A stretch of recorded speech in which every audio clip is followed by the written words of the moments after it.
Welcome to the 1110 Leadership Podcast, where we tackle issues at the intersection of leadership, faith, and culture.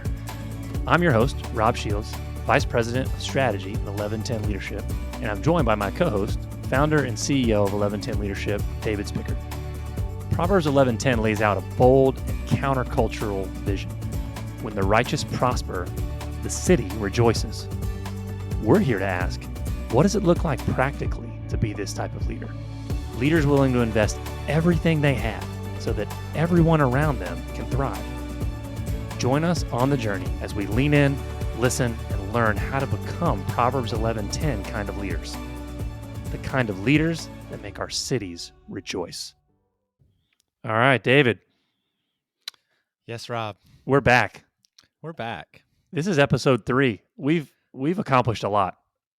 Already covered a lot of ground. If people are still sticking with us at this point, I feel like we've got a loyal audience that is just along for the rest of the ride. It's really fun. Thank you for those who are listening. We are so grateful, and man, this has been a lot of fun. I can't wait for today's conversation. We're making our way through Thrive. Feel like I need to give the disclaimer that if you're jumping in and this is the first episode, someone listened to it and they were impacted by it and shared it with you. We are working through the acronym of Thrive. The previous episode was on trust, and we suggest you don't have to do it this way, but for context, maybe starting at the beginning would be helpful. They're quick episodes. We want to be conscious of your time, 15 minutes or so. So well worth it. You can binge this just like your favorite Netflix episode on a long commute. And maybe that's a little too much content to absorb. I don't know if we would recommend it that way, but it would be very affirming to us. It would. I think it'd be great. Honestly, if there was a way to do a poll and say who started listening and just couldn't stop and made it all the way to the end, man, we'll have to find a way to create that feedback mechanism. But all right, we're here today to talk about H in the acronym, which is health.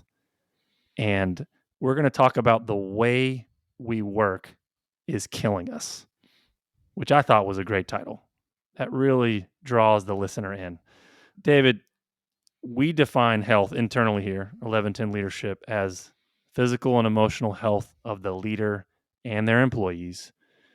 Talk about how healthy leaders are these days. Just kind of paint us a picture of the overall health of leaders as you see it. Wow, that's a good question. It's a big question. Certainly there's a lot we could say about this topic. And for us, in our context, we are finding that health is a real challenge for the leaders that we are working with. And there's a lot of good information around this, but also talk about the way our culture works is challenging to our health. And the name of our podcast, in a lot of ways, is centered around this article that we found that is actually called "The Way We Work is Killing Us" by Bridget Schulte. And there's a quote from that that's really profound. She says, in the United States, workers work among the longest, most extreme, and most irregular hours. We have no guarantee to paid sick days, paid vacation, or paid family leave, and pay more for health insurance, yet are sicker and more stressed out than workers in other advanced economies. Another resource showed us that Americans work 100 times more than British workers, 300 more hours than the French, and 400 more hours a year than German workers. So Wow. We live in a context where we're just working a lot. And there's a lot of reasons for that drive us, but that has a significant impact on our health. And when you think about being physically and emotionally healthy and what does it look like to be a thriving leader, that is extraordinarily important. We cannot help our people thrive if we're not thriving. And at the end of the day, that means that we need to be physically and emotionally healthy. Yeah, when I hear you compare the American leader to other countries, that's the Olympics you don't want to win the gold medal in, right? You don't want to win that gold medal. No, you 100% don't. That's not winning. But I think part of us, the reason why our health is that way is we do want to win that gold medal. A lot of us feel like we have a badge of working hard, that it's something that we feel like is something that builds up our identity and our value. And we actually like that we're people who just stick our nose to the grindstone and get work done. And, even compared to other people, we look and see how hard they're working, and we pat ourselves on the back about how we're killing it, Mm. right? And at the end of the day, we don't take into consideration how that might be impacting ourselves individually, how might that impact the way we're engaging with our friends and our community. And then ultimately we get burned out and we don't know what hit us. So it's incredibly important that as leaders, we are extremely proactive to think about our health and put in boundaries around the way we work so that we can maintain that physical and emotional health. Can you talk more about how you come alongside leaders and help them establish those boundaries? Because when we do those assessments, we talk about how the health score is always the lowest score for leaders by far. Can you talk a little bit more about maybe some of those self-audit questions that you ask that kind of get to that result, help them to see how unhealthy their relationship with work is, maybe how unsustainable that is, and then kind of what you do as far as recommendations? I know this is not prescriptive, but just how you come alongside them and help them improve their health. Well, we ask questions like, are you exercising at least 3 times a week? Are you sleeping at least 7 hours at night? When you go home at night, do you think about work before you go to bed? How much do you work at night before you go to bed? Are you anxious, always thinking about work? Does work get in the way of your hobbies? Things like that. Those are the types of questions that we're asking on our assessments. And like you said, those scores those scores are low. They come back and it's very convicting. I find that a lot of people aren't asking them those questions. Like, this is not the type of questions you would think of asking when you're helping someone grow in their leadership. It's quite surprising to have someone come in and say, "Hey, how are you resting? Hmm. How are you feeling in terms of your ability to turn off work and turn off your mind?" And that's probably the biggest challenge that leaders have, is just developing the strategies to just completely check out and turn off their mind, and being able to rest emotionally, knowing that everything is okay for now. They can have a level of trust that they don't have to address a certain issue all the time. It doesn't mean that that doesn't go away, but a lot of this has to do with where we get our value from, where we get our identity, how we see ourselves as being indispensable. That's part of it too. In many ways, some of us have too high of a view of ourselves. We're also not trusting our team. We're not letting go of things that we need our team to do for us, and we're not trusting them to handle things. And then, quite honestly, we don't know how to rest. We just don't know how. Some of us and some of us are just wired to be active all the time. And you can rest and be active. It doesn't mean that you have to just lay on the couch, to rest, or take a nap, or just sit in silence and do nothing. Although that can be very helpful, even for those who are very active. But a lot of us just haven't developed strategies to know how to do that. So how do we help them? Well, I mean, obviously, with each person, we need to find the things that truly give someone rest, and to begin to schedule that in their weekly routine, and make sure that those are non-negotiable times, and then schedule work around those times. And therefore, you have to really value that and make sure that that's a priority. It's got to be on the top of your checklist of things that I'm going to do today. All the tasks that I have to do today to get the job done. One of the first tasks has to be, how am I resting today? How am I making sure I'm charged up? Because if we're not, we're just not going to be good. We're not going to be effective in our leadership, and we're not going to create strategies that are sustainable. Yeah, I like how you differentiate rest from simply stopping. It could include doing nothing and kind of silence, solitude. That word Sabbath literally means to cease, but rest is so much more holistic and full of a term than simply not working. I love this Eugene Peterson quote where he says, "If you don't take a Sabbath, something is wrong. You're doing too much. You're being too much in charge. You've got to quit one day a week and just watch what God is doing when you're not doing anything." And I think that kind of speaks to the idea of like it's hard. It represents our inability to let go and to let go of control.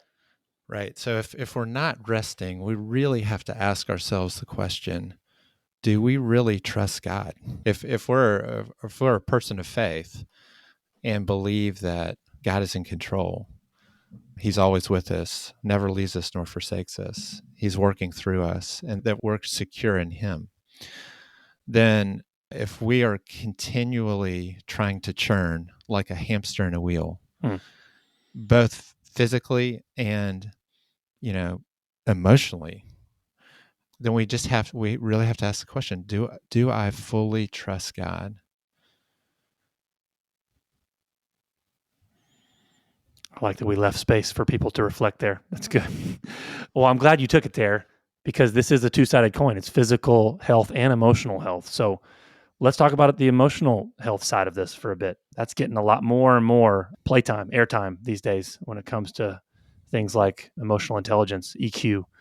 How have you seen this play out in your own leadership journey, kind of the emotional health side beyond just physical rest, physical health? Yeah, I think I had to make that transition of truly trusting God. And I think I've talked about this in other places. I can't remember if we talked about this in a podcast episode yet, but my board, when I was working at Jobs for Life, told me I had to take a sabbatical. And I didn't realize how much I was running it like a hamster in a wheel. But more than anything, I was holding on to things and being anxious about things. I couldn't sleep at night. I'd wake up at 3 o'clock in the morning and not be able to go back to sleep. And by the end of the week, I was just a zombie. And, I was just an emotional wreck. I mean, when you're not sleeping and you're holding on to things. They're very much related. These are not, yeah. I mean, you look at me and I'm a very light complexion person, and my wife looked at me and said, "Your color's wrong." And, I don't have much color. And so when she says your color's turning wrong, green, what color are we talking here? That's a real problem. Yeah. So I had to take a complete break. And it wasn't just physical, it was emotional. I have to understand what it means to let it go, to completely let it go and find my security in other things, and to get to a place where I can lead and work with freedom. And that's a big part of emotional health. Yeah. Yeah. It's almost like you need the physical health and rest really to create the space. Doesn't necessarily translate to emotional health, but that's almost like the conditions to become emotionally healthy. You cannot become emotionally healthy if you are not physically healthy because they're so related.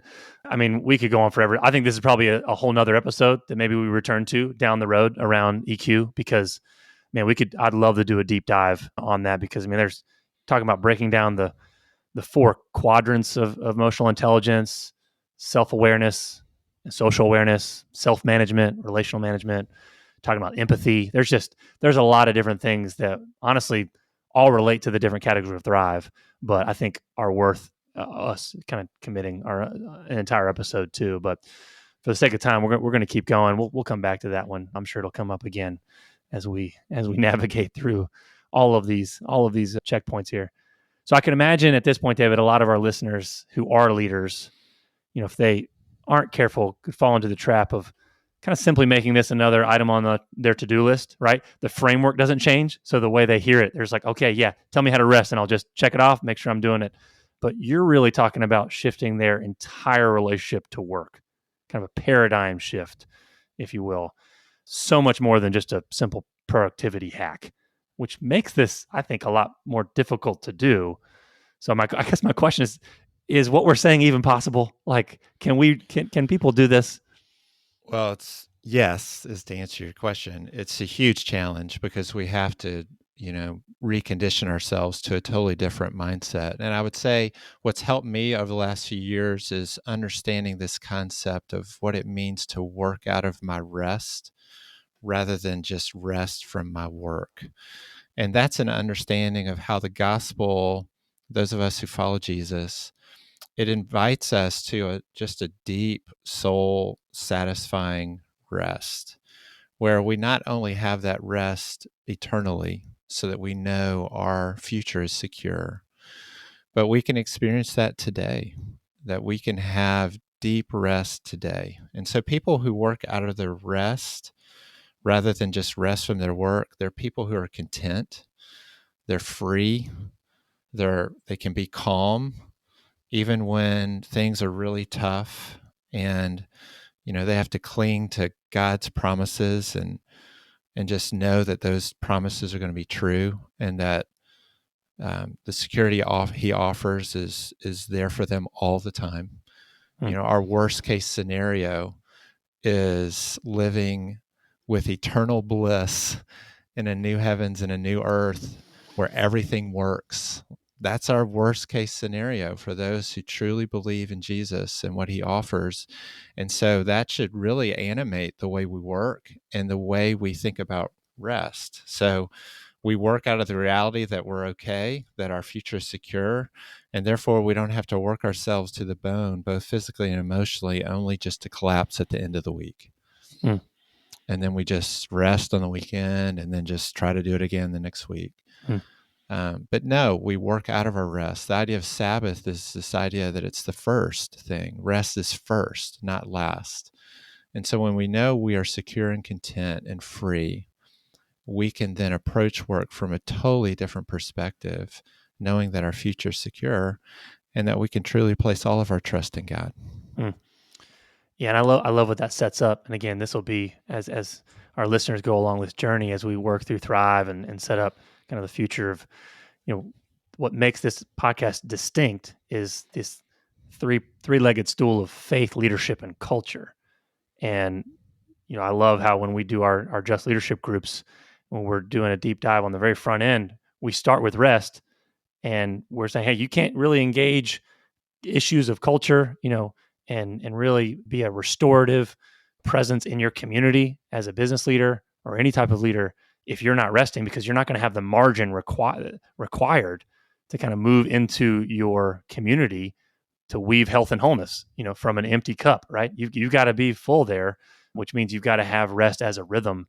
Otherwise, you're going to burn out and you're not going to be good to anybody, not just the people within your company, but even just sustainability for what does it look like to kind of help make your community whole. That's not going to happen either. And so those two things are really, really deeply connected. And I think we'll return to that in future episodes for sure. Okay, so David, give us the bottom line on rest. If you had to leave our listeners with a takeaway, something sticky for their week to be able to just have in the back of their head to think about and dwell on, what do you got for them? Well, it's really important for us to know, this is a good bottom line, I think. The creator of the universe, he rested. He rested at the end of creation of the 6 days.